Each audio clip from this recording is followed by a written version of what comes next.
Ra'iisul Wasaaraha Jamhuuriyadda Federaalka Soomaaliya Mudane Maxamed Xuseen Rooble oo la kulmay taliyayaasha ciidamada qalabka sida iyo laamaha amniga gobolka Banaadir ayaa la wadaagay qorshaha lagu dardargelinayo ammaanka, dhamaystirka dib u habeynta ciidamada iyo la dagaalanka argagixisada.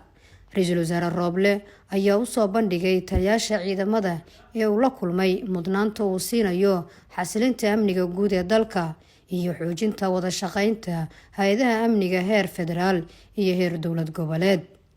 Laamaha amniga ayuu xasuusiyay Ra'iisul Wasaaruhu waajibka ka saaran ilaalinta nabadgelyada iyo fududeynta dhaqdhaqaaqa bulshada iyadoo la xoojinayo dadaalada lagu xaqiijinayo xasilinta caasimadda.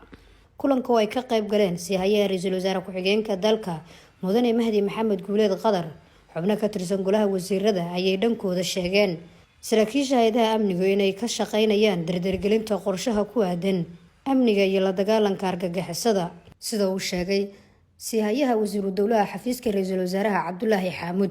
Bismillaahi Raxmaani Raxiim. Galab wanaagsan.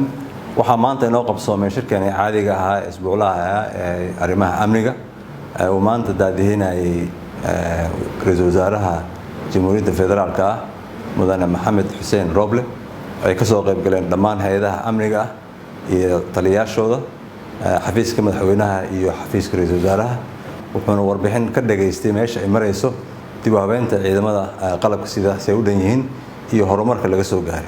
Ra'iisul Wasaaraha wuxuu tifaftir balaaran ka dhageystay amniga caasimadda iyo howlgallada ka socda gobolada Shabeellada Hoose iyo Shabeellada Dhexe oo ah albaabkii laga soo gali lahaa magaalada caasimadda. Ra'iisul Wasaaraha wuxuu ballan qaaday in uu sii wadi doono si dhowna uga warqabi doono arrimaha dardargelinta tayeenta ciidamada qalabka sida kuwa xoogga dalka Soomaaliyeed iyo booliiskaba si loo hubiyo amniga wadanka iyo amniga caasimadda. Wuxuu kaloo si fiican ugu dhiirigeliyay in shaqadii la soo qabtay muddadii xukuumadda madaxweynaha uu ka yahay Maxamed Cabdullaahi Farmaajo in shaqadii la soo qabtay aysan marnaba u hakan karin waqtigan hadda lagu jiro oo wada guurka ah oo doorashada la gali doono.